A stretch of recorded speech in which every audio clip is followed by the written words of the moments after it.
Welcome to the Jurassic Park-Cast, the Jurassic Park podcast, where guests chat with me about Michael Crichton's 1990 novel Jurassic Park, and also Not That Too.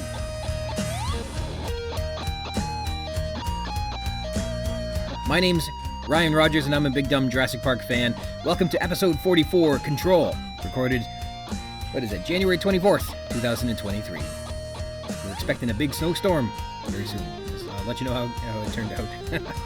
There's been an uptick over the brief hiatus over December and January where people have been discovering and exploring the podcast. I want to say thank you if you're just joining in. I hope you find what you're looking for here, and sorry that it's got to be me giving it to you, but I hope the show is living up to its promise, and as always, thanks for joining me today.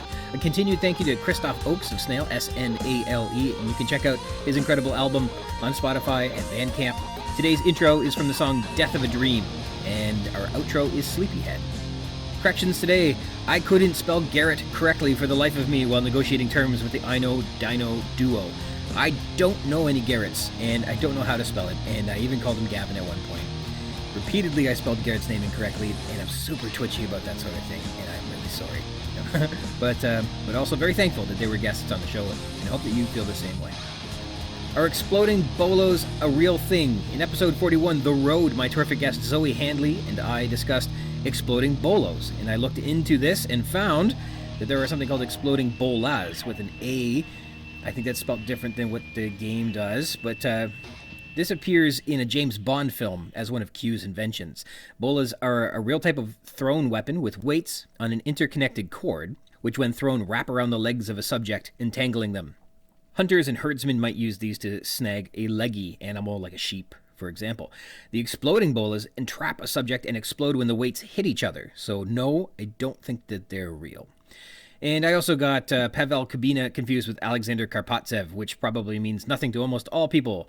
Kubina was a defenseman who joined the Toronto Maple Leafs as a Stanley Cup champion and free agent in 2006, but the Leafs stunk with him. Whereas Karpatsev was a defenseman traded to the Leafs from the Rangers in 1998, and the Leafs stunk with him too. That's all. All right, dinosaur news. The Journal of Systematic Paleontology published in December 2022 a new small-bodied ankylosaurian dinosaur from the Upper Cretaceous of North Patagonia. The authors reviewed all the published material on representative ankylosaurian remains of the Allen Formation of Rio Negro, Argentina, along with some new remains to summarize the knowledge about these ankylosaurs. They reviewed material on teeth, dorsal, anterior, and caudal vertebrae, a femur, and several osteoderms, and incorporated new remains including synsacral and caudal elements, a partial femur, and more osteoderms. And note the synsacrum appears to be a bony section in the back above the hip elements. I had to look that one up. So, all these elements support a, quote, notosaurid identification in agreement with the previously published papers. And they name a new species, the Patagopelta cristata, characterized by the, quote, presence of unique cervical half-ring and femoral anatomies, including high-crested lateral osteoderms in the half-rings and a strongly developed muscular crest in the anterior surface of the femur. This animal would have been about 2 meters long, which is small for an ankylosaur, similar to the dwarf notosaurid Struthiosaurus. The animal was phylogenetically identified to belong in the Notosaurinae family, was from the Campanian to Maastrichtian age, and its description suggests that the Selectromoran notosaurids are part of the Allochthonous fauna that migrated into South America during the late Campanian as part of the first American biotic interchange. That's a tough sentence. Hey, try and use allochthonous in a sentence. That means that they're from a different place or environment, and thus allochthonous fauna would be ankylosaurs that come from away, as the Newfoundlanders like to call them. The name Patagopelta breaks down as follows. Patago refers to Patagonia, and pelta is Greek for shield, while cristata is Latin for crest, referring to the diagnostic crest on the surfaces of its femur and cervical rings. So, this is the Patagonia shield with diagnostic crests. The holotype is MPCA-SM-78, housed at the Museo Provincial Carlos Ameghino, which was excavated from the Allen Formation. It's comprised of a cervical half-ring element, as well as referred materials like cervical neural arches, osteoderms, caudal vertebrae, and both a complete and a partial femur. The next news story, first published in December 2019, the Paleontological Association published the article Three-Dimensional Soft Tissue Preservation Reveals in the Skin of a Non-Avian Dinosaur. In the article, the authors report that they've identified 3D preserved eumelanin-bearing bodies dermal cells, and blood vessel fragments in an organic matrix composed of protein fossilization products belonging to a hadrosaur. Quote, the skin is much thinner than that of living mammals of similar size, says the report.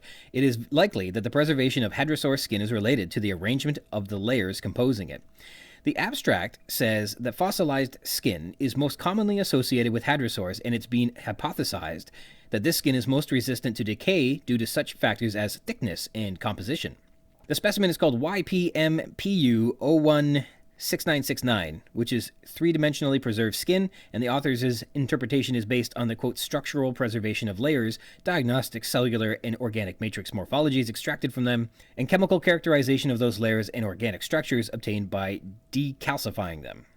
They concluded that the mineralized dinosaur integument has yielded proteinaceous soft tissues. The structure of the skin suggests that, quote, these dinosaurs may have had a similar physiology to aves. Coloration of the skin may reflect ecological parallels to large-bodied extant mammals. The composition and structure of the skin may be important factors in explaining the abundance of hadrosaur skin in the fossil record. All right, with the corrections and the dinosaur news out of the way, please let me introduce you to my special guest this episode. My special guest for this episode is an amigo of mine from back in college. He used to dye his hair red, and then he grew a maddening beard. And he will always be Adam Buck, not to be confused with Uncle Buck. How are you today? I'm excellent, Ryan. How are you today? I'm pretty good, thanks. How many Uncle Bucks have you got? I have 2 Uncle Bucks. And they must be just exhausted with being compared to... It takes a lot of effort to make that big toast. So this is great. Thanks for being here. Adam and I met when the evil queen asked her magic mirror who is the fairest of the land, and at that time I was moonlighting as a magic mirror, experimenting with different career ideas. And so magically I told the queen that the fairest skinned, fairest haired, and the most impartial and just person I knew was, of course, Snow White. But then after we conspired to get rid of her, then in second place was Adam Buck. You have a fair complexion, sir, and your hair is probably a little bit lighter than blonde, and it's perfect. If you were to dye your hair, it's just right for that. Do you get to dye it very much anymore? Or is that just a frosh week sort of thing one day? That was, yeah. I think that was the second last time I dyed it. I dyed it again that year, but brown, like auburn, brown, during Super Bowl, actually.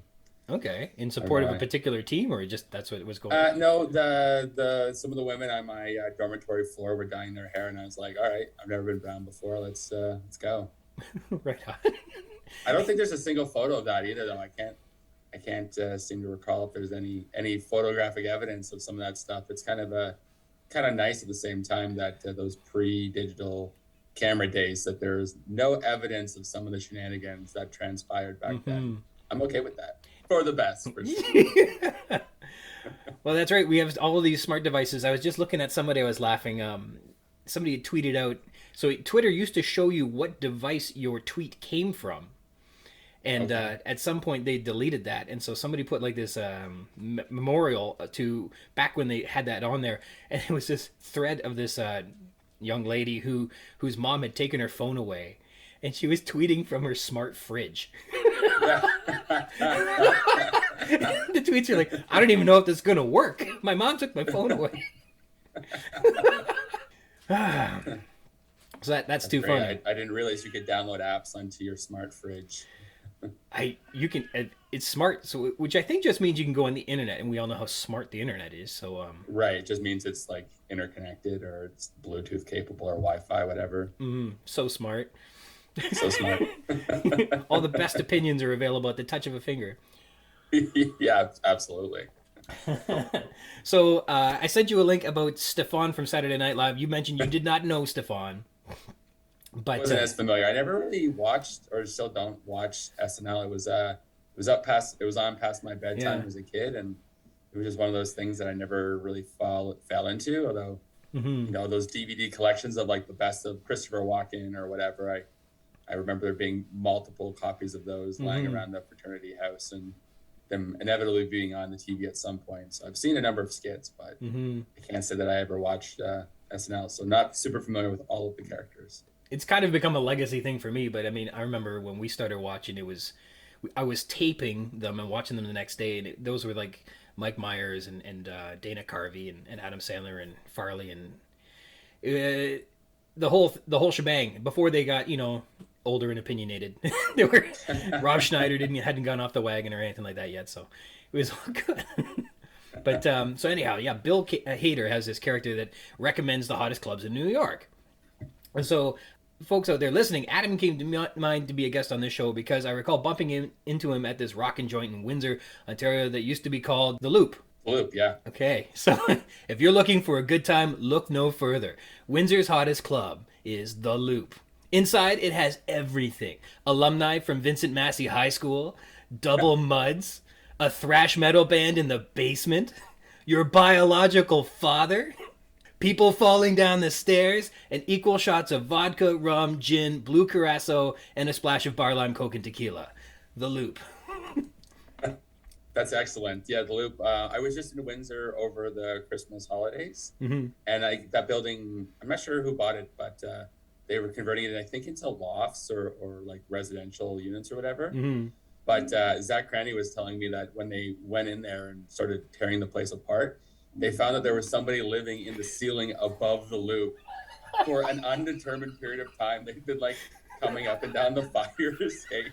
And I just think like that person's probably been living there for 30 years easily. Like if somebody told me that there were people living in the ceiling of the Loop 20 years ago, I would have believed it 100%. His name was The Loop, and then he just named it after him. I'm not surprised. The Loop had everything. No, me either. So we crossed it. Yeah, it's obviously closed now. But back in the day, we crossed blurry paths, and I recall you like yelled across the dance floor that you'd read this book that reminded you of me. Do you remember this? Yes, yeah. It was The Lost Dinosaurs of Egypt. Yeah, so let's get started there. The Lost Dinosaurs of Egypt. What led you to read that? I guess, ever since I was a kid, I was obsessed with Egyptology, like the ancient study or the study of ancient history in Egypt. And that was something that I always, just was really, I mean, when you're a kid, I think it's interesting, the dinosaurs, ancient civilizations, they kind of have this attraction to you for whatever reason. I did enjoy that actually in the novel. There was this line in the book that I just wanted to bring up because I really enjoyed it. And it was about Dr. Grant, and like, he's kind of less of a curmudgeon, like he's more of a curmudgeon in the movie. Like he definitely doesn't like kids at the beginning of the movie, and like he scares the shit out of that one kid by telling him that the raptor's gonna slice his belly open at the very opening scene. Which I'm just like, man, I'm surprised the kid didn't wet his pants. That was terrifying. But in the book, he's much more kid friendly. He talks about all these, like seeing these kids and how they love dinosaurs, and that's why he kind of loves them. It was essentially that like kids love dinosaurs because they like exuded this sort of uncontrollable force of nature, and it has to do with like the love that they have for their parents and all this nonsense. And I thought it was a very interesting and romantic notion from the author about kids and some sort of love for their parents that they don't understand because of all this uncontrolled things. And I also thought it was kind of funny, but I'm like, that's also not why kids love dinosaurs. Yeah. Like, dinosaurs are big and kind of scary and like ferocious, and you know, you go to museums and they have these giant skeletons, and that in itself I think is like really awe-inspiring. And I don't think it has anything to do with the uncontrollable forces of your parenthood and all this kind of stuff. But yeah, so I was drawn to the book because I loved everything to do with Egypt, and I hadn't been to Egypt by that point when I'd read that book. And then dinosaurs, like I'd wanted to be a paleontologist as a kid, as I'm sure you had, and then I realized I had to learn like a gajillion names for bones that I was never gonna like reasonably be able to remember. And yeah, so I read the book and I thought it was super fascinating because it told the narrative of not only the German and British paleontologists who were sort of competing to find these bones in, I guess it'd be Western Egypt in the desert, but also talking about the story of discovery of why these giant dinosaurs. And so if you're not familiar with what animals were found there, they did all these archaeological or paleontological expeditions in the late 1800s, early 1900s. And so they were finding all these like massive carnivores, and they couldn't understand how there's these giant carnivores in the middle of the desert, and what would have sustained them 100 million years ago. And then to realize, you know, that had been at one point like a low inland sea, and that had been very marshy, and there would have been tons and tons of herbivores to sustain these giant carnivores because they were much bigger than Tyrannosaurus rexes, and there was a number of them, and so you need a big herd population to feed such large animals, and so it was kind of it was a story about the progression of paleontological thought and process over the 20th century and discovery of sort of the botany, the paleontological botany and things like that. But also I thought it was this really beautiful story about these competing British and German paleontologists. And so at the outbreak of World War II, the Germans were expelled from Egypt because it was sort of under the control of the British until the Germans came back in and the British then came back out. And so they did everything they could to get the German out of there. And he went back to Dresden and had a beautiful museum there with all the specimens and everything like that. And it was sort of the story about these scientists who were able to like work cooperatively even through these international conflicts and these political things, and sort of how science can be above all of that, which I think, Michael Crichton talks about in the novel. Science is this pure thing, and that it should supersede capitalism, because he's clearly anti-capitalism in this book. Like he hates the business people, it seems like. And it always corrupts. So the novel, it's an undergoing theme, I think, is that the money is sort of corrupting the pure stream of science. And so this book was sort of very much telling that story. And then tragically, even though this paleontologist pleaded with the German government to allow him to take those specimens and put them in secure locations, people aren't familiar with the history of Dresden, especially in the Second World War. It's an inland, it's a fairly inland city to the German borders. And so it was always believed to be very secure, that the Luftwaffe would protect these sort of interior hub cities. And then I think it was 1944, the Allied forces firebombed Dresden in retaliation for the sustained V-rocket campaign against the English. So there's no reason to target Dresden. It was a civilian hub. The Allies were retaliatory in this conflict, and so they firebombed it, and they killed, I think, 100,000 or more people. Like, more people died in that firebombing campaign than in the atomic blasts or bomb dropping of Hiroshima. But tragically, all the historical sites were bombed because it was a civilian center. They weren't targeting industrial centers, and so this museum was destroyed, and all these magnificent specimens that were being housed there were destroyed to time. So I think it's just so tragic that these things are 65, 100 million years old, and we finally get the wherewithal to excavate them properly and, plaster repairs and jacket them up and ship them to Europe, only for them to sit there for, less than 10 years and be destroyed by bombs. Yeah, they survive in the ground for 100 million years. They come out of the ground and we blow them up. Boom. They're gone in an instant. I think that's like the narrative of human progression, unfortunately. Yeah. Look what we discovered. Far too destructive. Wow, we just found a dodo. Have you guys seen these things? I bet you they taste delicious. Let's find out. They don't even taste good. Let's get rid of all of them. We have an astonishing memory for all of the details in that novel, or the book. That's incredible. I wasn't sure if I was gonna pull on a forgotten memory or not with that one, but good for you. It's an impressionable book, I know for sure. It is. And I think they name one of the animals after Stromer. So Ernst Stromer is the paleontologist, the German fella that goes out there and discovers things and has his life and his career kind of ruined. All of his artifacts, and I think most of his research was kind of disregarded because the Nazis didn't like him. And I think they sent one of his children off to war, like basically as fodder, just because he disagreed with somebody. But he had a tough one. And that would make sense. I think it was part of the aristocracy. A lot of the German natural scientists had come from this, the German aristocracy that was under dramatic reform during the interwar years in Germany. And a lot of them, I think, is part of it is because they were losing their grasp on power. Aristocracy going to fight against that, but a lot of them weren't peace loving. I mean, they lost so much during the First World War. They didn't really see the need to get involved in a second international conflict on that scale. And a lot of them didn't push back against those fascist ideas. I mean, aristocracy is its own form of, I suppose, fascism, but in this case, the fascists were like not fucking around, and they were, icing everybody for differing opinions. And so they sent a lot of the kids off to war. They're like, okay, well, your kids are going to have to become officers and frontline officers. And that's sort of what happened. I think it's similar to Rommel. I don't know if Rommel was in the aristocracy, but he was well protected until they showed up one day and told him that, here's your gun. You can do one of two things with this. And the end result is going to be the same. So my goodness. Well, don't be a Nazi, kids. It doesn't end well for anybody. It's tough. And I think, if I recall correctly, the book does a really good job. So it's the story told of paleontologists presently, or 2010 or whatever it was, 8 maybe earlier than that. But picking up Stromer's old books and field notes, rediscovering those localities to find more specimens, to perhaps learn more about the animals that were lost to the bombing.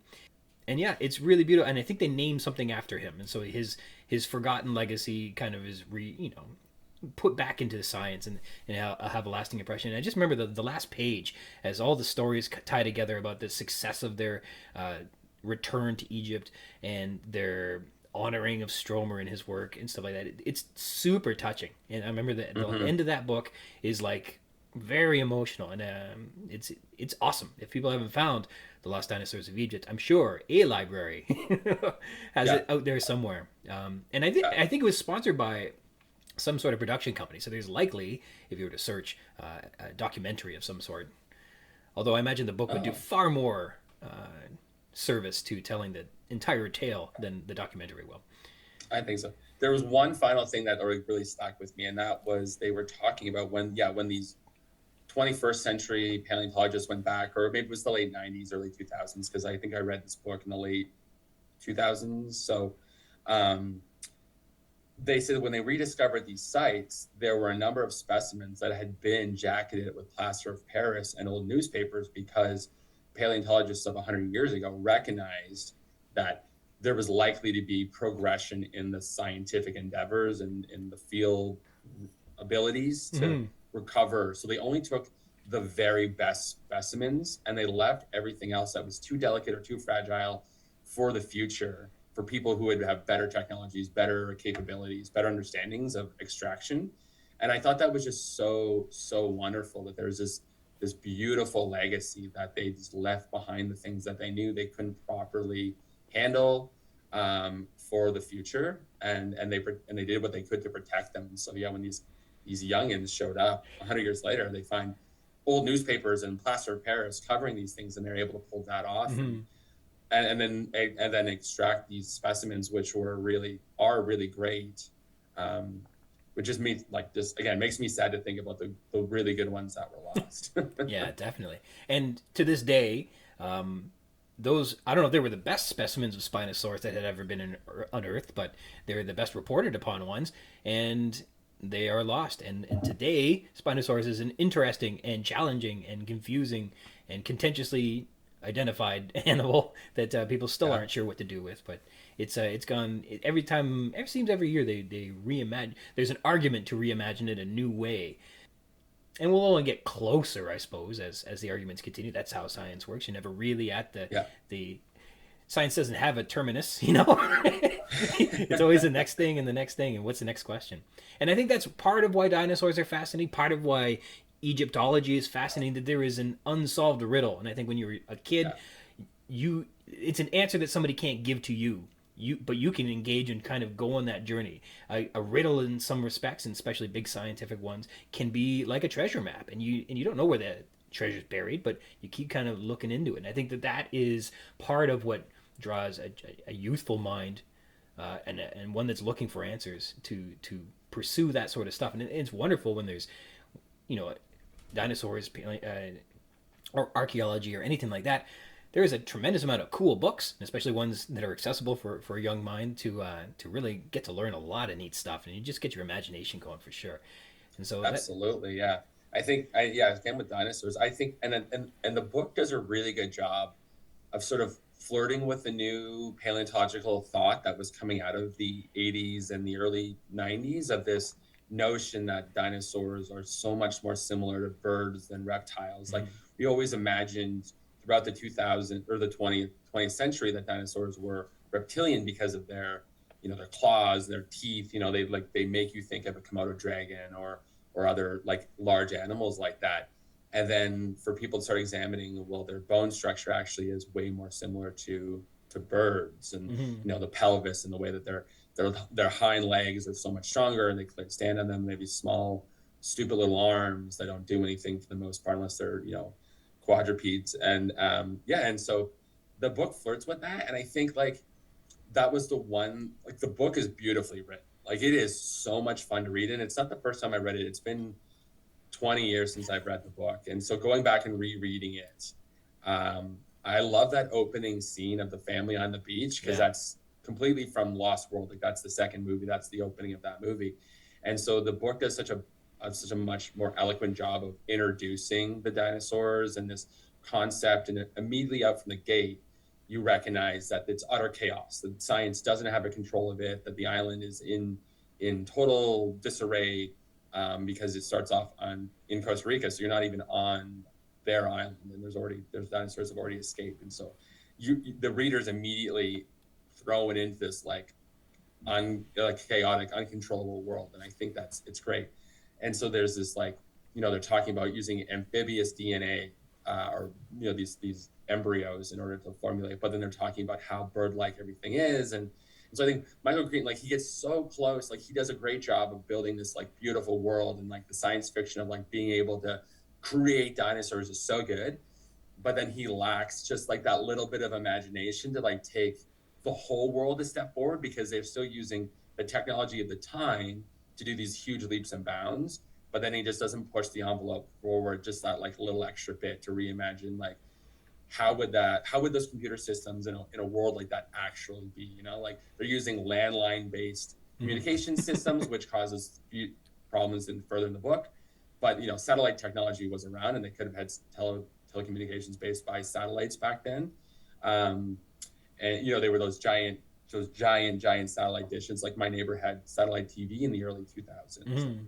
We lived in the middle of nowhere, and so it's just like, he's flirting with the concept of bird evolution and everything like that. And Dr. Grant is talking about these modern theories, but then he just doesn't push it far enough. He just continuously uses like amphibious DNA and all these other things. And it's like, that was my one like kind of critique on the science fiction of the book, is that he fully imagines this beautiful world, but then he just drops dinosaurs in to a world that exists as it is. And I think that's super fascinating and complex, and prone to all these great conundrums. But at the same time, like for like really pure science fiction nerd in me, I'm like, just change the whole world. Yeah. Like you've already changed this massive thing. Like why can't you think about what the park might look like in a world where this is the actual reality, and you're right. I mean, we're 30 years past Star Trek being invented, so like yeah, right, like we had phaser technology at this point, so our imaginations are not limited to what was there. But maybe that's the whole point, dropping dinosaurs into the world as it is now. What kind of chaos would that bring? And there's a beauty in that as too. So one of the things that our hero Alan Grant gets to do is we meet him out on a dig site, and he's using a computer-assisted sonic tomography device. They call it a thumper. And in the book, it describes specifically that it is being used in archaeology. And I had a paleontologist visit and tell us, I think in episode 8 or something like that in particular, using the sonic imaging to investigate rock against rock, because petrified bone or fossilized bone is rock, that you would get no distinction in terms of your interpretations. But the telling word that Crichton uses that is useful in archaeology. And I don't know if he himself became confused and wrote archaeology instead of paleontology when he was writing it, right? Because that is not an uncommon thing for people to mix up, get those two words mistaken. But also, maybe this computer-assisted sonic tomography is something that is being useful in archaeology, where you would find a pot, which is not a rock, or you would find a bone of a person that has not fossilized, which is not a rock, and therefore the differences in density do appear on the images. And so I wonder, correct me if I'm wrong, did you get to go to Egypt on an archaeological dig? So I went to Egypt in 2008, but it wasn't on an archaeological expedition. I went to Greece in the summer of 2006 with the University of Windsor on an archaeological expedition. And so we did a full summer. We did a 4-week dig on the Gulf of Corinth, which is sort of like the west of the Peloponnese, which is the lower sort of detached portion of Greece from the mainland. And interesting enough, we did use ground penetrating radar to examine the one site that we were on. So there were a number of sites that we were involved with. There was a 3rd century AD Roman grave site, and there were 7 graves that were discovered and exhumed.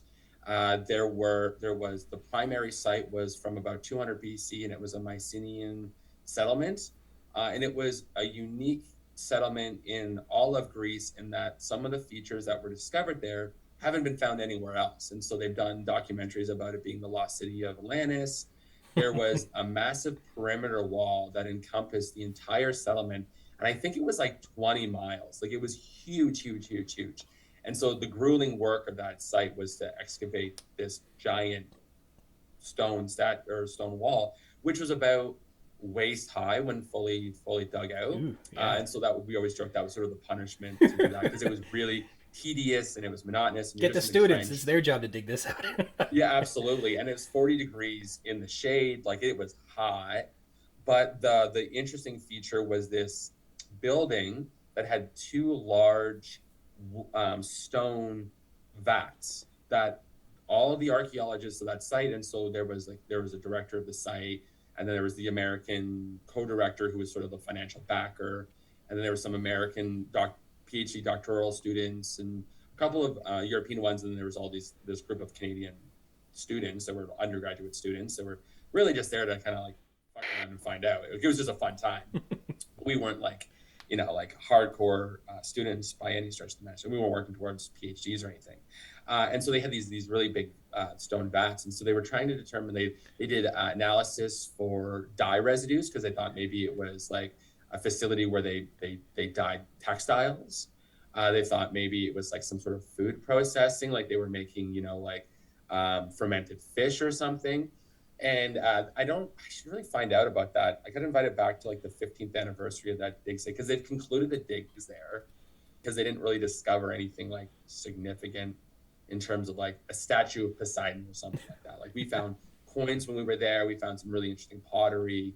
My professor, Dr. Weir, he was a Rhodes Scholar, and his PhD was in coins of Greek antiquity, and so specifically how that related to trade, commerce, and things like that. So when we found coins, he was pretty excited, and he could tell us where each coin was minted, what that meant, and all these kind of crazy things, which was super interesting.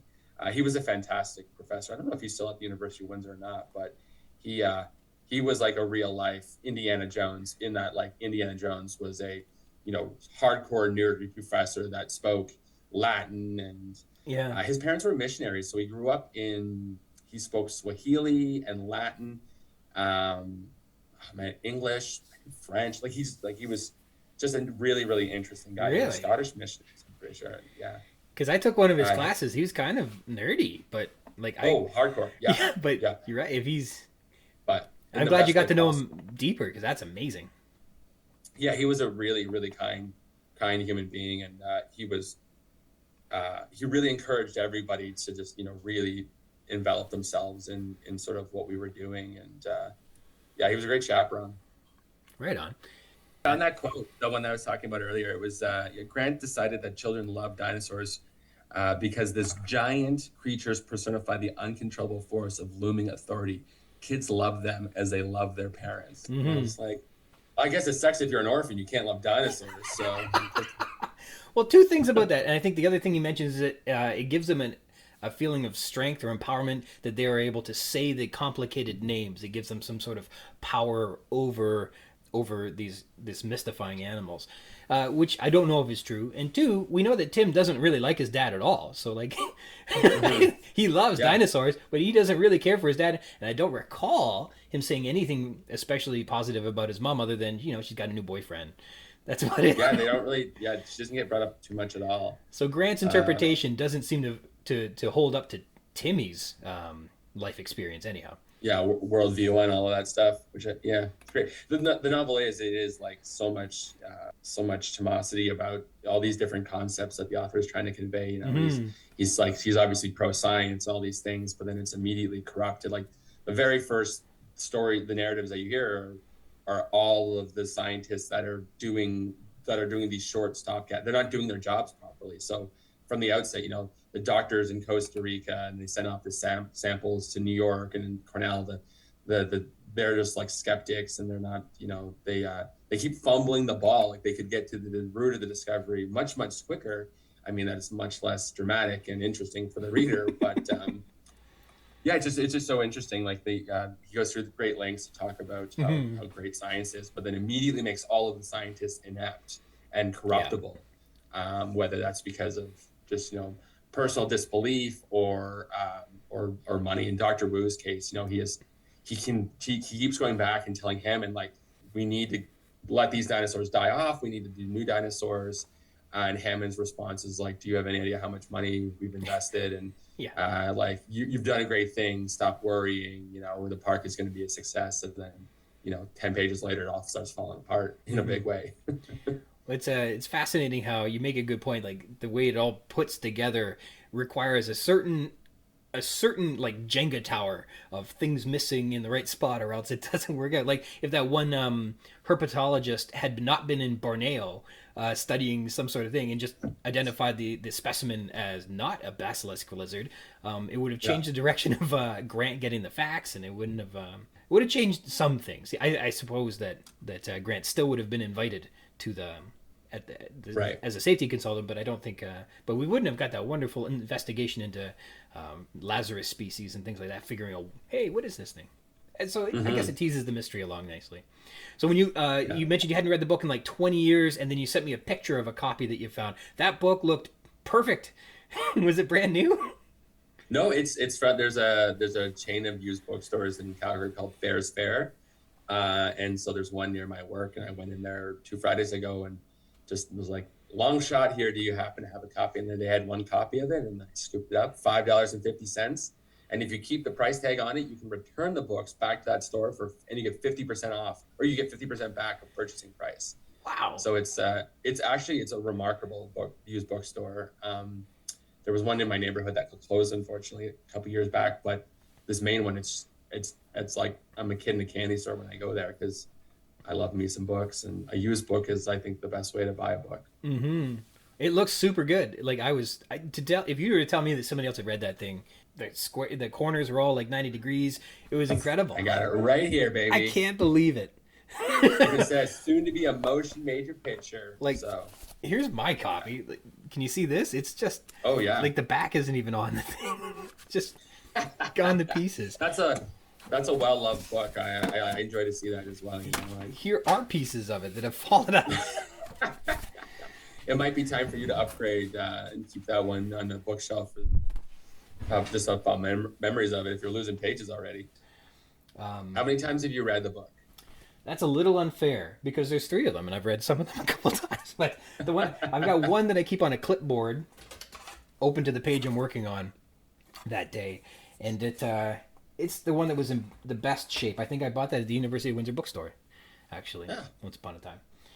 I found that at that store you could find, just by virtue of it being nearer to the U.S., down there near Michigan, that you could get, sometimes books are released in the States earlier than they are in Canada. And I think that sometimes you could find releases that were not yet available in Canada at that bookstore, which is pretty neat. Oh, that is neat, yeah. I think. Although I got my copy of The Lost World before it was available in Canada on a trip to New York that we took during a teacher's strike one fall. I remember riding the New York subway with that book, and then there were people dressed for Halloween during that trip on the subway. That was the fall of 1997. Is that right? Yeah. That could be. I guess that would be when the book came out. It has to be. And I remember there was a guy dressed as Pee Wee Herman on a bicycle riding down the street, and he was doing the Pee Wee Herman laugh, which I've tried to do, and I can't do it. Paul Rubens that teacher strike almost ruined my Halloween, because we were home instead of being in school. And so I'm an identical twin for the listeners out there. And you can imagine the kind of utter chaos that having 2 adolescent boys in a household would bring. And so, normally you have that, and you've got school as an outlet, and that is where you go to be loud and obnoxious and run around with your friends and all those kind of things. But when your teachers are on strike, you have to be at home, and that means there usually needs to be a parent there as well.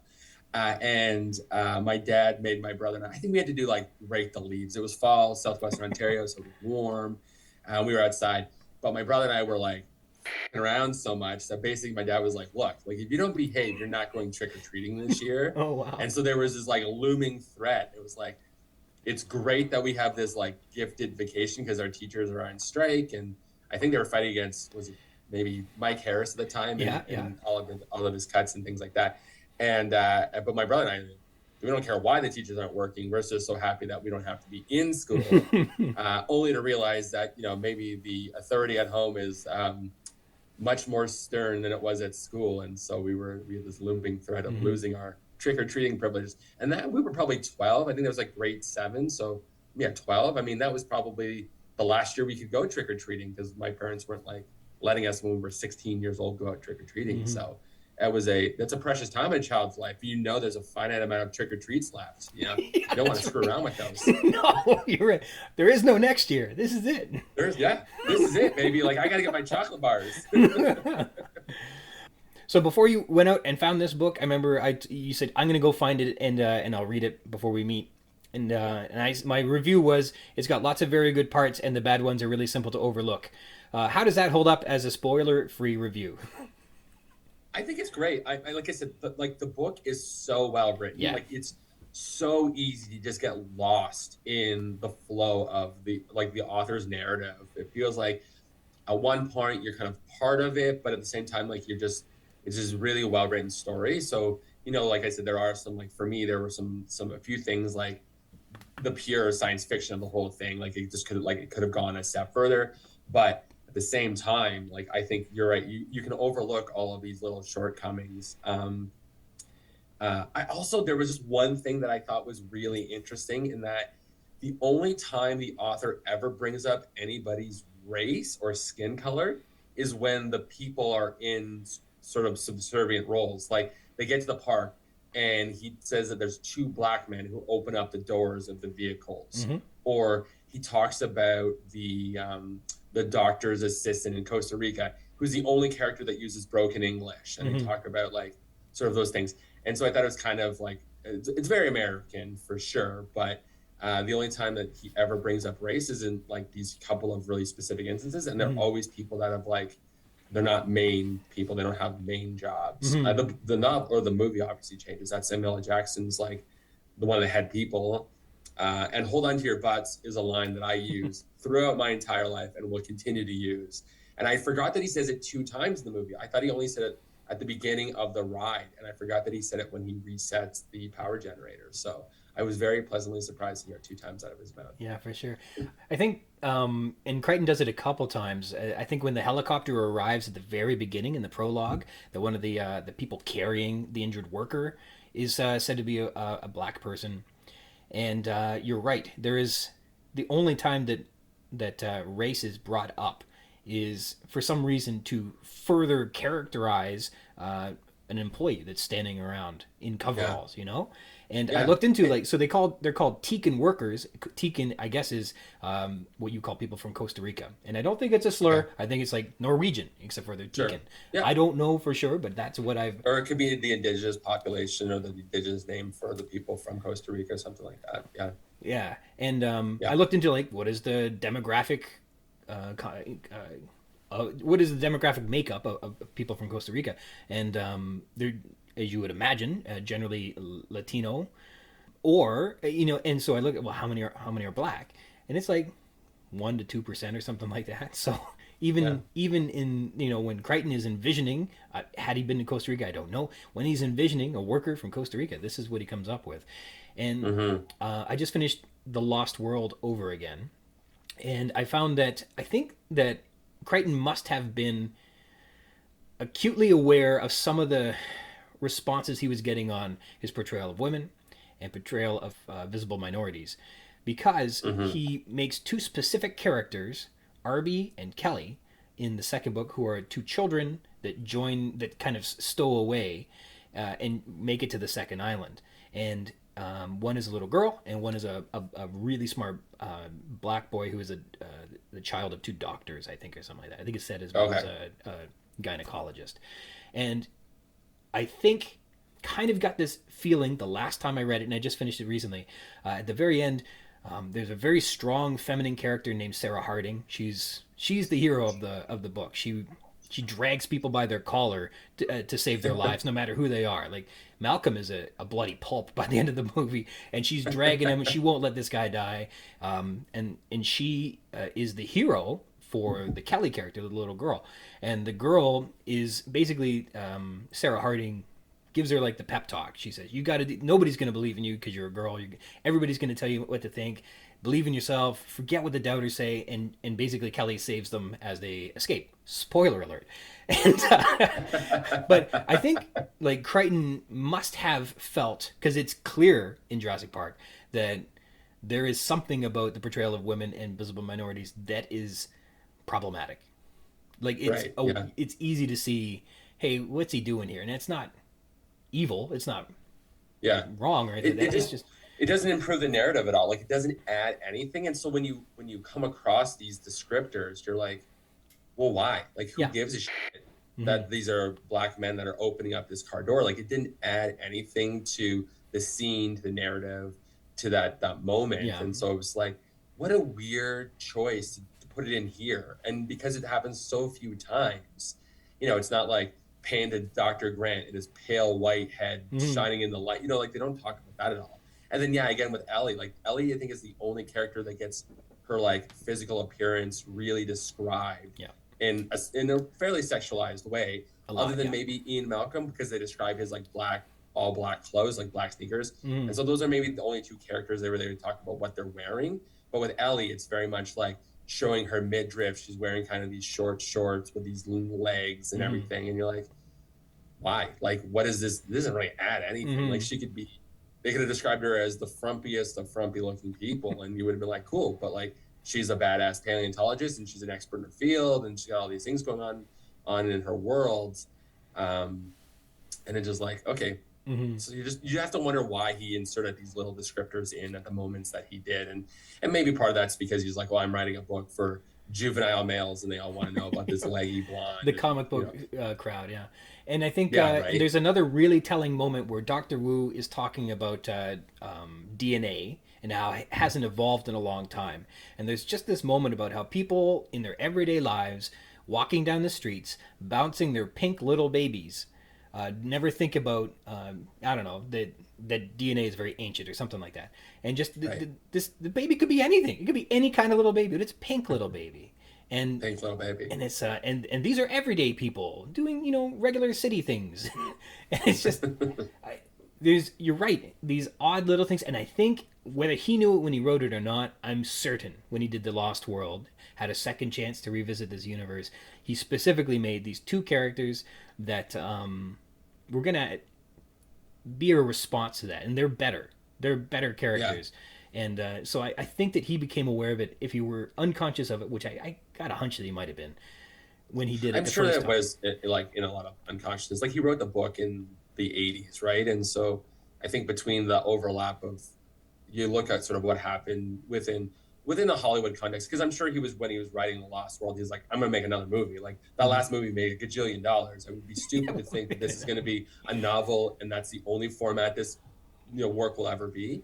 And so Hollywood obviously takes his work and they sort of slowly diversified throughout the 90s. And that was a big theme of our childhood. It was representing other people's stories and representing how, like, letting those people decide how they want to be represented in these mediums. And so, it's sort of the overarching theme, but Crichton must have picked up on that as well. But yeah, I mean, I doubt it's intentional. It's just weird when you go back and you're like, why did he make these decisions? Like, it doesn't add anything. And I think that you could even imagine, like, he would have helped at least form the first draft of the screenplay. And there are marked decisions on what Ellie Sattler does in the film that are definitely more pro-feminist. Like, there is a step up from what she does in the book to what she does. She's more of an agent of saving the day and things like that. She plays a much bigger role. She gets to star a lot more in the film, and I think Spielberg was aware too. Like, I'm pretty sure as soon as this book came out, people were like, I think a lot of those things were very noticeable. to everybody. Whole, and Spielberg was like, I'm going to fix this a little bit. And it wasn't perfect by any means, but he changed it around. The Spielberg movie is great. Like, you know, I can't think of two better people to have done that film than John Williams scoring Steven Spielberg's work. And I think there's a reason why those two worked so intimately together on so many of Spielberg's projects, is because I remember when Spielberg won an Oscar for Schindler's List, and like John Williams, I think, also won the Oscar for scoring that film. And there was a story I'd heard that the two of them are talking, and Spielberg essentially says to John Williams, like, there's nobody alive that could do a better job scoring my films than you, which I think was always really touching, their relationship, because, you know, John Williams is probably the most influential, one of the most influential people of our like childhoods when you think about like the movies that he created these musical pieces for. And, you know, that opening scene in the film where the helicopter comes in and then the Jurassic Park song comes on, like, I can't think of a more beautiful sounding song to think of this helicopter in a low elevation amongst these like very like almost mossy volcanic ridges on this Costa Rican island in the rainforest. And I just think the two of them did such a good job of creating the feel, because Spielberg makes you feel like at times that you're watching what is happening in the park, but then they cut out all the scenes of the Dr. Grant and Ellie and everybody going through the different lab components so they could sit and watch a screen of the little animated DNA sequence telling them what they had done with the amber and everything like that. But the way that they film it, you feel like you're in one of the seats, like it's a really high and from the back shot. And so you can imagine that you're actually in that room, and then the whole screen goes to this film, and so you become a viewer in the park. Yeah. And so all these shots happen, and that you feel like you're actually in Jurassic Park, which I think is just like so well done. And I think that lends so well to who Spielberg is as a director. Yeah, there's no crane shots. There's no bird's eye view. You're right. Yeah. A lot of it is from like, the camera must have been about 5.5 feet up in the air, because everything is from that angle. The dinosaurs, you got to look up at them. Absolutely. Everything. And sometimes it's from the kid's perspective. And so as a young person, like I remember I wasn't allowed to watch Jurassic Park when it first came out, because I was maybe not even 7 or 8, like it was 93. That's good. I think it came That's out. too young, yeah. And so I was too young, and my parents were like, no, like there's dinosaurs that are eating everybody. Like it's not good for you. But I did, the very first time I saw the scene where the Tyrannosaurus Rex eats the lawyer on the toilet, I was at a Sears, and my parents were shopping. And it was on one of the big screen TVs, and they were all the TVs were showing Jurassic Park. And my brother and I were standing there, and we were watching it for the first time, and this T-Rex comes over and just eats the guy in the toilet. And here we are in the middle of this department store, and we're like, holy God. We're waiting to get our family studio shot. Watching, Buddy get eaten on the can. And I have this very distinct memory, and that's the very first time I saw that scene. And then I went back, and we were like, I don't know how much later in life I saw the film finally. But at that point I was like, well, this is it. Like this is the scene that you're not supposed to want your kids to see. Well, it's not that bad. It's astonishing how many memories are attached to this film. I'll never forget where I was when X or Y or Z happened. A lot of people have stories about wanting to see it or the first time they saw it. It's memorable in a lot of ways.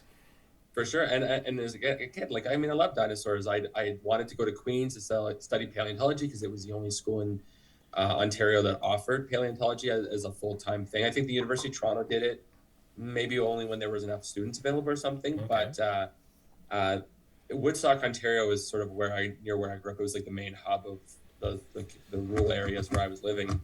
And I wish I knew who did it. It must have been the ROM put on this traveling exhibition of dinosaurs. And so the Woodstock Museum got these dinosaur skeletons, and they like put them up, and then they had these people that were giving tours, and my maternal grandparents took my brother and I to it, and they were talking about brachiosauruses or brontosauruses, and my grandmother loves to tell the story, because I interrupted the tour to tell her, like, well, they're not brontosauruses anymore, they're brachiosauruses, like it's changed, right? Like, you probably put that dinosaur together wrong. You didn't get the jigsaw puzzles correct. Like it's got, and Tim does that in the book. He's like, do you know why this dinosaur is wrong? He's like, yeah, it has too many vertebrae in its neck. And you immediately realize that Tim is a very sharp kid that really knows his stuff. And I think that's where the bond between Dr. Grant and Tim really come into play, is this, like, he's not just this little bratty kid. He actually is like really passionate and really knowledgeable about the dinosaurs. And anyways, I was a really smart aleck kid when I was 7 and 8 years old then. So I think I still am. But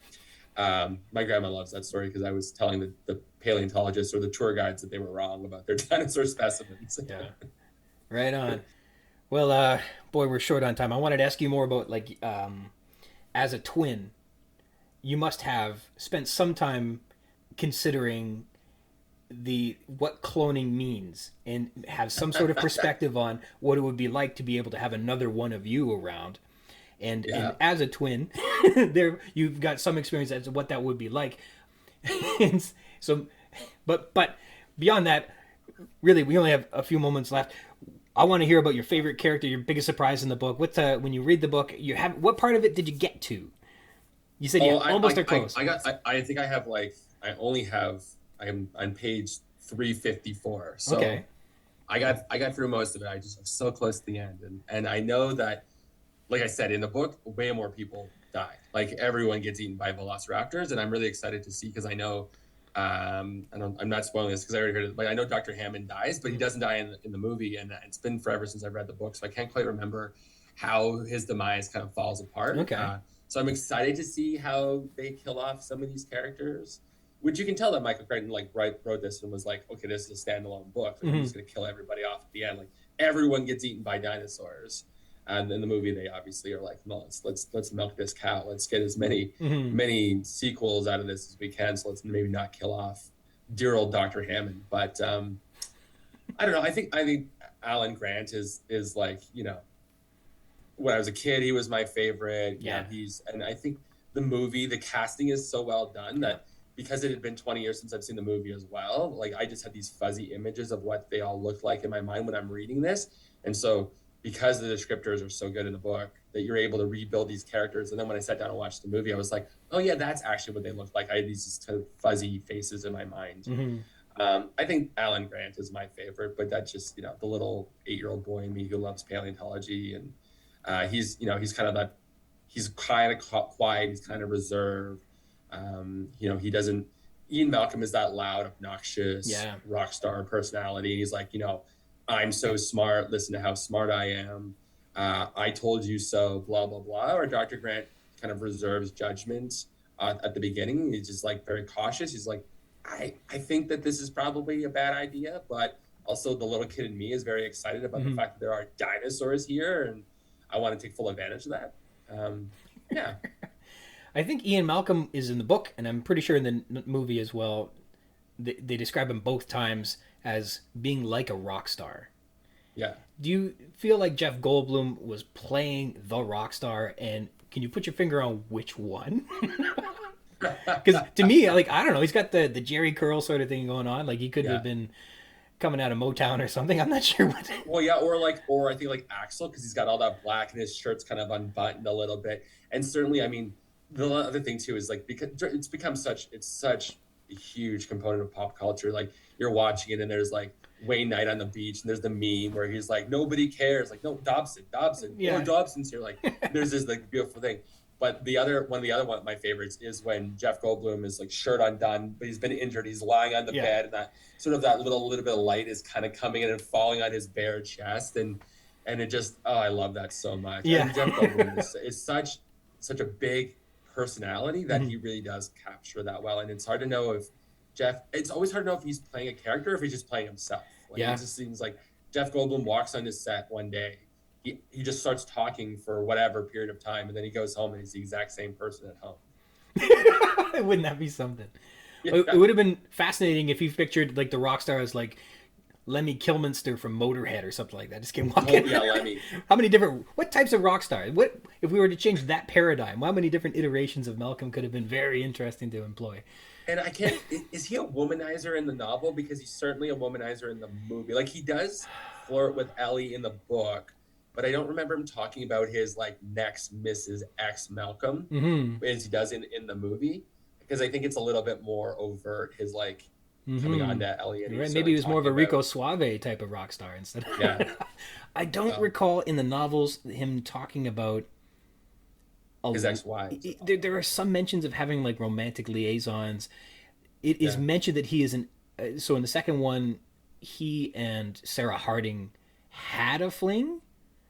Okay. I don't know if it was a lasting one. I don't know how serious it got. I don't know that there's ever mentioned that he was actually married to anyone. Right. He doesn't have any kids, as far as I know, in the books. No, I don't think so. And then in the movie, he doesn't in the movie. I don't think either. Well, in the movie, Kelly is his daughter. Oh, okay. I don't know if it's a stepdaughter, but I can't remember if they mentioned that in the movie or not in the first one. But yeah, okay, that's interesting. And do you have any kids? I can't remember. Boy, I feel like that line was asked. I can't think of the answer. Check the show. I should read The Lost World. This one was such a good read that I'm like, okay, I should read that one. I then watch that movie. Did Spielberg do the second movie as well? Yeah, he did. Yeah, I would say that it's in the second. After reading the novel, you'll find that the second movie has a lot of elements from the first novel as well. It's loosely based on the second novel. The second novel. Michael Crichton, does he write the screenplay for the second one as well? He must have had some influence on it, but I don't know. He must have, because I mean, like they pulled the opening scene from the first book that's the opening scene for the second movie. So he must have, and he obviously wrote the screenplay for the first movie, which I think is great because like it gave him so much control to make those things that are more cinematically appropriate. Because the movie flies by, like it's 2 hours long, but it flies by. Like in the first, it takes 150 pages. They do what they do in 10, 15 minutes. In the movie, I mean, that's always how it kind of goes with these things. But you'll be astonished if you read the book, because I would say 10% of the characters in the novel are in the film. The rest of it, they just recast it, redo the whole thing. Like it's based on a novel very loosely, and that's about it. It's astonishing, and which makes reading the second novel so much more of an adventure, because it's amazing how prevalent and at the forefront of your mind the films remain. Like their impressions, because of, I imagine, the visual memories and the audible memories and the emotional stirs that those all do. Those are different memories when you trigger them than when you're thinking about reading a book. And so your memories of that seems to stand very clear. When you're reading the novel, you're like, geez, who is this guy? This guy's not in the movie. And you'll be, I reread Lost World a couple times this year because of the podcast, and it's astonishing what is not in there. But at the same time, what is in the book too. It's fascinating in some ways. I recommend it. It's not as good. Yeah, I'll have to read it. It's not as good. No. But it's a different type of adventure, and it's very interesting. It talks about dinosaurs a little bit more. For some reason, everybody's a dinosaur expert instead of just Grant and Tim. And they realized they needed more experts on the actual things they were creating than just like DNA scientists. And they do more like dinosaur observation and sort of dinosaur recon as opposed to just running, which is good. When they do get running, they have to run for a while, but it's more than just running. All right, we're flat out of time. Thanks so much for coming on. It was good to catch up again. Yeah, this was great. Thanks so much for inviting me. It was a lot of fun to read the novel again and then to sit down and watch the movie. It was just like, it was a really good excuse to just be kind of just enjoy it and just kind of fall down those memories. And it's been too long since we've interacted and seen each other. It's just too bad. All right, a terrific thank you to my great guest, Adam Buck. Thank you for coming on the show, buddy. This week's text is Control, spanning from pages 238 to 243. In the synopsis, Arnold returns control to the island, and Muldoon wrangles a team to begin cleaning up after the storm. Gennaro then goes to recruit Harding for the cleanup mission and finds Malcolm high on morphine, relating his memories of being attacked by the Tyrannosaur. Despite Malcolm putting on a brave face, Sattler makes it clear he must get to a hospital as soon as possible if he's to survive his injuries. Characters: Robert Muldoon. He returns to the control room on page 238. After Arnold enters the Fini.object command, Muldoon notices right away, through the windows, the quartz lights were coming on throughout the park on page 240. And Muldoon knows he's got work to do. We better get on with it, he says. Those 3 cutouts in the fence need repairing right away, and some animals have to be returned to their paddocks. Donald Gennaro. He returns to the control room as well on page 238, and Gennaro confesses to not knowing much about computers. Throughout the novel, Gennaro doesn't know much about anything and continuously is having the experts explain things to him, driving the exposition in many ways. He's a useful character in this way. He's really the reader's proxy. Recall, he didn't know much about chaos theory and needed Malcolm to explain. He didn't know much about animal attacks and needed Muldoon to explain. Now he doesn't know much about computers and needs Arnold to explain. He doesn't know about cutouts in the electrified fences and needs Arnold to explain that too on page 240. He doesn't know about the, quote, green spots and numbers popping up on the map and needs Arnold to explain that as well on page 241. Gennaro then finds Sattler and Harding administering to Malcolm, and Malcolm is joking around, being witty, obviously having a strong reaction to the morphine on page 242. Gennaro wants to know what happened to Malcolm, and Malcolm needs to explain. And Gennaro then recruits Harding for the final cleanup mission with Muldoon on page 243. But man, Gennaro is just a long list of questions in this chapter. Here is his dialogue. Does this mean the electrified fences are back on? And the motion sensors? Cutouts? Why would that section be out? Why does it take so long? You don't see the kids? How is he? Do you remember what happened? How? You think he attacked half-heartedly? What's a Malcolm effect? A helicopter? So, like, Crichton is using Gennaro to drive exposition. Otherwise, nobody'd be saying any of this stuff out loud. And so I guess this is for our benefit. But, you know, thanks, Donald Gennaro, for being so inquisitive. John Arnold. Arnold finds what he's looking for on page 238 and calls it a son of a bitch. He's pleased to have found the command to restore the original code on page 239, and it's fini.object, for anyone wondering. This will reset the linked parameters, namely the fence and the power. Nedry, however, programmed this command to also erase the code lines that refer to it, destroying all evidence it was ever there. And Arnold says that that is, quote, pretty slick. Then he enters the command, just like that, and the lights come back on. Hot dams, adds Arnold, always with some very casual expression. And he's continuously portrayed as, you know, a fairly plain-spoken fella, to the brink of almost informal as a professional. And I believe plain-spoken is what Crichton's going for with this character. And of course, Samuel L. Jackson's got the hold on to your butts as an adaptation of this character into the film, which is clever. There are only 3 cutouts in the electrified fences, meaning only 3 places in the park where the fences are down during the outage on page 240. There's one at the Tyrannosaur paddock, one in the sauropod paddock, and one by the Jungle River. Arnold has set the animal count to above 400, just like before when they were analyzing the park with Malcolm back in chapter 32, Control. With the parameters above the expected number, any additional animals should be presented quickly, and Arnold calls them additionals on page 241. They don't find any additionals yet, and so believes the missing persons are up a tree, or, quote, somewhere else we can't see them on page 241. Arnold helps to build the maintenance team and volunteers to let Hammond know that they're launching the final cleanup. Dr. Harding. Dr. Harding is still presently administering morphine to Dr. Ian Malcolm, but Gennaro is tasked with relieving Harding of his duties because the doctor will be required out in the park with Muldoon's maintenance crew to tranquilize the animals and return them to their proper paddocks. On page 241, we're told. Harding is administering the morphine, adjusting the IV on page 242, and he and Malcolm are laughing and telling jokes when we arrive. Dr. Ellie Sattler. Sattler comes down the hallway to meet Gennaro carrying towels and a pan of steaming water on page 241 and 242, and she's become a nurse. She hears laughter coming from Malcolm's room as she returns, which startles her. Malcolm says he'll be all right without Dr. Harding, so long as Dr. Sattler is with him to administer the morphine. Sattler then tells Gennaro that Malcolm needs a helicopter extraction to get him to surgery as soon as possible on 243. Dr. Alan Grant. Grant opens his eyes on page 240, and he's groggy, and he sees that he's only been asleep for a few minutes, and despite needing extraction from the park to save himself and the kids, he opts to go back to sleep. Also, his watch reads 9:30 when he checks it, which means he's adjusted the time on his watch to meet the local time for this weekend. He's obviously more anal about the details than I am, because I wouldn't do that. Tyrannosaurus. Harding says tyrannosaurs and other, quote, big carnivores don't have strong jaws. The real power is in the neck musculature. The jaws just hold on while they use the neck to twist and rip. But with a small creature like Dr. Malcolm, the animal would just shake him and then toss him, we're told. T-Rex is said to weigh 8 tons by Malcolm in this chapter, and please note, this interpretation of Tyrannosaur jaws is not presently believed to be true. Tyrannosaurs bit very hard with very strong jaws. Dr. Ian Malcolm. We're told Malcolm is doing, quote, surprisingly good on 242, and we find him laughing and joking around, obviously feeling the effects of the morphine. He is lively and charismatic. Perhaps this is because he's uncomfortable with people worrying over him, and so he's overreacting to the attention he's receiving. In any case, his first question to Gennaro, as he enters the room, is if Grant and the kids are okay, and this is a primary concern for Malcolm, even though he's being jocular. His leg is diagnosed as a, quote, compound fracture that is, quote, likely septic and beginning to smell rather, pungent. Malcolm feels like being asked if he remembers the attack is the most ridiculous thing he's ever heard. Of course he remembers being attacked by a Tyrannosaurus. He thwarts away the concerns of his impending death due to this injury with more humor. I'll tell you, you'd remember it for the rest of your life. In my case, perhaps not terribly a long time, but yes, still, I remember, on 242.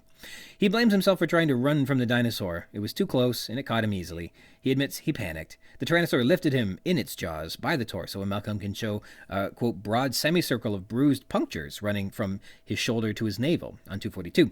He was lifted up, shaken, quote, bloody hard, and then thrown down. He was fine during the bite and shaking, but the landing broke his leg. But he says, quote, the bite was not half bad, on 243. And he admits, quote, I doubt I'd have survived, except the big chap's heart wasn't in it, on 243, suggesting that the Tyrannosaur wasn't interested in eating him.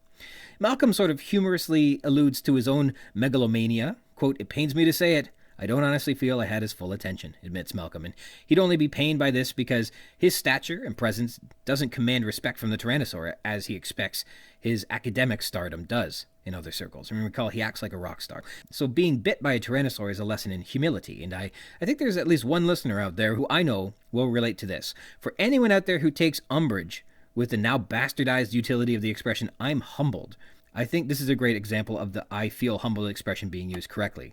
And so, as Gennaro recruits the doctor away from Malcolm's bedside, Malcolm says he'll be fine so long as he has Dr. Sattler by his side with lots of morphine. Oh, and so long as we don't have a Malcolm effect here. And then he passes out. And make no mistake, he's under tremendous strain. Malcolm needs surgery. And as an aside, just to take a final moment to address the expression, to feel humbled to receive this recognition or whatever. To feel humbled is not when you feel grateful or honored. To be humbled is the opposite. It's when you think you're great, but someone rightfully takes you down a peg. That's humbling. It's when you think you're a rock star, the 800-pound gorilla in the room, but then you get thrown like a doll by a Tyrannosaur. That's humbling. Wanting to accept praise or an award with humility does not equate to you saying, I feel humbled. Those aren't the same thing. I discourage you from doing that. Localities. We have control. Again, the windows in the control room are mentioned, and we can see into the park, specifically the quartz lights coming back on, quote, throughout the park on page 240, which gives the connotations that from the higher altitudes of the northern end of this island, where the tourist area is, and also the visitor center, where the control room is located, that it's almost like a crow's nest, or on the side of a great mountain. And you can oversee the entire park from this window.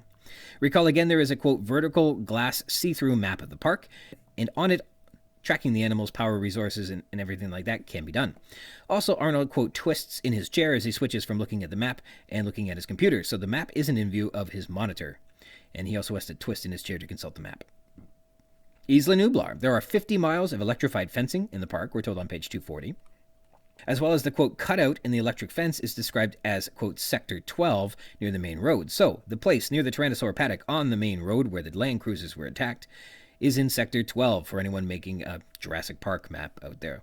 The maintenance shed, a brilliant quartz light streams into this building when the power is on at night, which is most nights, except for tonight when Nedry cut the power, on page 240.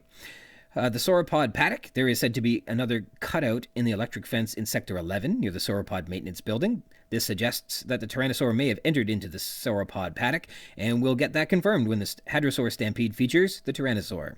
The control room believes this is out because of a fallen tree or storm damage, so they're just guessing and they're wrong. The Jungle River. There is a cutout in the electrified fence by the Jungle River, which cannot be explained by Muldoon or Arnold. We'll later discover what happened there. Safari Lodge. The Safari Lodge, recall, is in the northern visitor area, which is a dramatic, long, low building with a series of pyramid shapes on the roof, which has, quote, welcoming lights on page 219. And the front entrance is fitted with, quote, iron gates as Gennaro passes through them on 241. Before reaching the front door. This harkens back to Sattler's line, and did you see the fence when we came in? On page 87, this is a fortified facility. This may go out without saying. The Safari Lodge has rooms connected by a hallway, and the kitchen is at the other end of the hall to where Malcolm is laid up. Allusions and references. We get a joke. We only get the punchline in this story here. So the other man says, I'll tell you frankly, I didn't like it, Bill. I went back to toilet paper on page 242.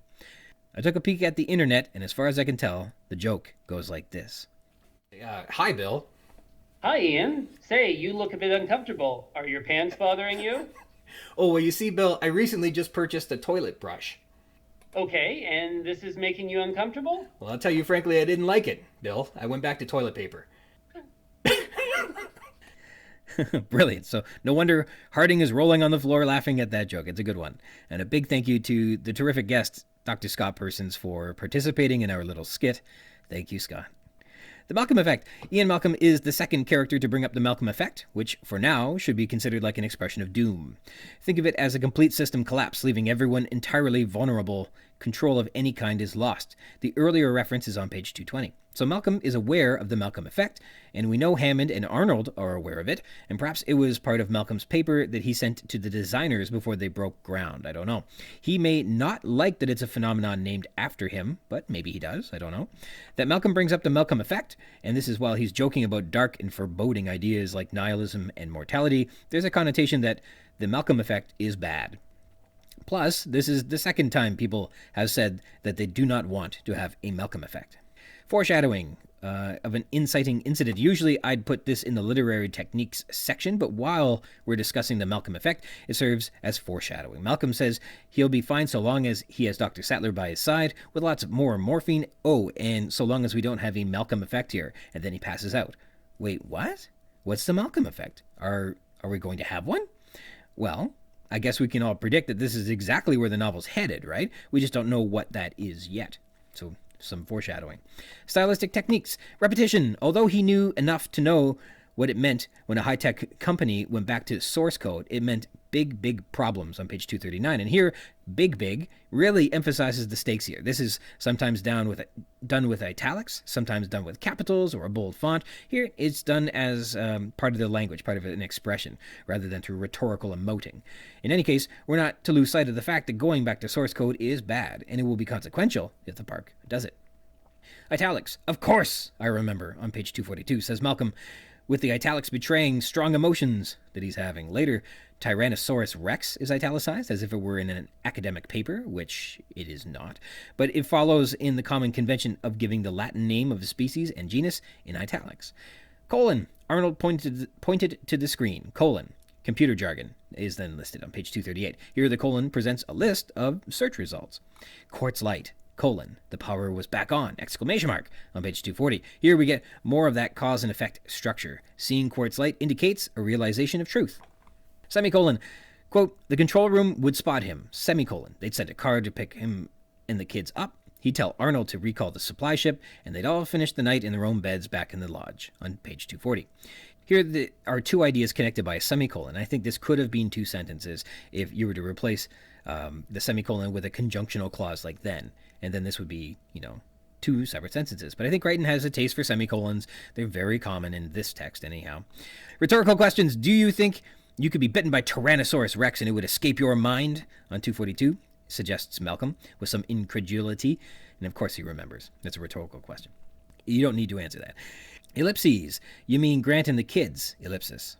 On page 241, Gennaro leaves this empty space to be filled by Arnold's answer that yes, he expects the motion sensors to pick up Grant and the kids now that they're up and running again. Quote, but I always say if you can't keep a sense of humor, ellipsis, on page 242. And this is Malcolm deferring the perhaps incredible dread that he's feeling. He'll later go on to become nihilistic and pretty low in terms of people and their actions having any existential meaning. And so at this moment where he's trying to put on a brave face, ignoring his impending mortality and whether his life has any meaning at all, he retorts, if he's not doing well, how else should he be doing, right? M dash. It may take M dash. Ah, okay. On page 241. Here the M dash is interrupting Arnold in his explanation as new results come in, sparing him from explaining any further to Gennaro. Exclamation. Look! With an exclamation mark, exclaims Muldoon, excited that the lights come on almost immediately after the fini.object command is executed on page 239 and 240. The power was back on! Exclamation again. People are really excited about this. This is invigorating and important news. That's why it's being exclaimed. But Grant must have really banged his head out there because he's totally hitting the snooze button and disregards this incredible news and goes back to sleep. I'll tell you frankly, I didn't like it, Bill. I went back to toilet paper! Exclamation. 242. Here, the exclamation is used to illustrate that a joke is being told. Sarcasm and humor are often very difficult to express in text, without the added bonus of emotional expression in the tone of one's voice. So textual representations of jokes and sarcasm resort to the exclamation mark to graphically present the intended tone. So that's how we know that that was a joke. Metatext, again, Computer code is presented in a smaller font size and certainly resembles computer coding on page 239. Crichton again is good at presenting what they're looking at rather than saying what they're looking at. And this is another iteration of the show don't tell philosophy, which I like. I have questions to anyone who's listened to these novels as audiobooks, and I'd love to know how these moments, these lists of computer code, the DNA breakdowns and things like that, how are these presented? Like, does the narrator just say all the lines of code? I don't know. You tell me. How does this sound in audio file? Humor. Malcolm is funny in this chapter, aided by the, quote, fairly high doses of morphine on page 242, and perhaps when Spielberg adapted the character to the film, it's from this moment that he derived the mathematician's sense of humor. Malcolm is telling jokes, and when Harding says he's on fairly high doses of morphine, Malcolm quips, "Not high enough, I can tell you," on 242, which always gets a chuckle out of me. This wasn't adapted into the film. Perhaps Spielberg isn't one to glorify drug use in his films. I mean, maybe he is. In E.T., Spielberg got Elliot drunk while he was in elementary school for laughs, so perhaps that choice isn't on Spielberg. I don't know. I would have laughed at the film if this line were in it. I can easily envision Jeff Goldblum raising an index finger and delivering this line with a plum. Literary techniques. We have wordplay and puns. We haven't had too much of this in the novel yet. Quote, "Now you know what happens from trying to get a leg up on the situation," on 242, says Malcolm about his crushed leg. Getting a leg up is a common idiom referring to receiving support, encouragement, or an added advantage, and in this case he's just using an expression that includes a leg because his leg is crushed. Metaphor. On the map, bright red lines were snaking out from the power station, moving throughout the park as electricity surged through the fences. This suggests that the red lines are expanding in their twisted and winding way, like a snake, over the ground, but in this case across the island. It also suggests that the data on the map is presented in real time, and that immediately as the power flows back into the fence, that the red lines on the map reach forward, almost like mercury climbing up a thermometer. Whether that's how electricity actually flows into a circuit, I don't know. Like, power's out, lights are out. Power's on, lights all come back on. They don't come back on in a sequence from room to room to room. It just comes back on. It's a switch. It's on or off. I don't think power, I don't know. I also don't have any experience with 50 miles of electric fence, so I don't know. Discussion. So we have dinosaurs in this chapter. Muldoon says that the map indicates that 5 animals must be herded back into their proper paddocks on 241. That said, we're also told that not all the animals have been counted, like the big Rex. So is this expressly incomplete data?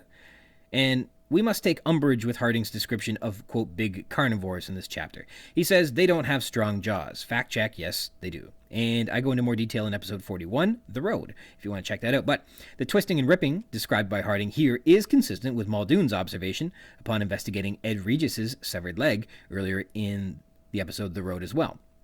But this is inconsistent with how we watched the Tyrannosaur eat the goat, which it pinned to the ground with its leg and then nipped pieces from. The goat is much smaller than a man, and the man was small enough that the big Rex can't shake him and then toss him. So there's some inconsistencies here in how the T-Rex feeds on smaller prey. Malcolm confirms Harding's statement with regards to tackling small prey, that the Tyrannosaur was a clumsy attacker of anything less than an automobile or a small apartment building. So he feels the Tyrannosaur attacked him clumsily, and I guess attacked the goat clumsily? I don't know. It doesn't hold up. Timeline, 9:30, and we've got the whole damn thing back up and running, says Arnold on 240. Now it's 9:30 p.m. and the power has been out for 2.5 hours. Recall, Nedry executed his plan at 7 p.m. Simultaneously, elsewhere in the park, Grant checks his watch and it reads 9:30 p.m. Now, Montana is 1 hour behind Costa Rica. Montana is in the Mountain Time Zone, or MST, whereas Costa Rica is in the CST, the Central Time Zone. This means Grant must have adjusted his watch for the weekend when he arrived. Feminism. Sattler comes down the hallway to meet Muldoon carrying towels and a pan of steaming water on 241 and 242, and she has become the nurse. A common trope as a caregiver heightened to a professional level, the nurse. A female character being a nurse is a common and strong cultural expression of the patriarchy. Nurses support doctors. Doctors are usually men. Women are usually nurses in common depiction. Even though, in this case, Sattler is a doctor, commonly called a doctor in the book anyhow, if only a doctor of letters, but she's referred to often as a doctor, but now she's a nurse. In any case, this is in no way an expression of feminism. This is fitting very comfortably into the usual patriarchal narrative. Plotting the book. So recall earlier in the novel, during episode 33, Breeding Sites, where in the discussion section we observed that the final moments of the novel where Grant compels everyone to climb down a rabbit hole and into an active velociraptor nest sounds insane and out of the blue. Recall, in that chapter, Grant plots the task to count all the eggs on the island on page 168, but our complaint was that there was no connective tissue between that moment on 168 and the end of the novel, more than 200 pages later. That keeps this mission alive in the reader's mind. Well, here we have a moment where we do get a recap of Grant's mission. Get spotted on the motion sensors, save the kids, tell Arnold about the supply ship, but he doesn't mention the rest of his goals. Perhaps this isn't exactly what's most important in his mind necessarily as a character at this very moment, but his motivations are recalled and restated here. Here's an example of spending some time to create that connective tissue so that when plot points reemerge later, they don't feel alien to the reader. That makes this moment a spot where the visit all the nests and count all the eggs plot gets overlooked. And just as the novel overlooks them, so too will us readers overlook it and forget about it to the jarring conclusion when Muldoon threatens to cattle prod Gennaro if he doesn't climb into a raptor nest. Park management. When an animal isn't moving, they aren't tracked by the motion sensors, we're told on page 241. So, if the big Rex isn't moving, Arnold believes that she is sleeping, then she goes unseen in the park.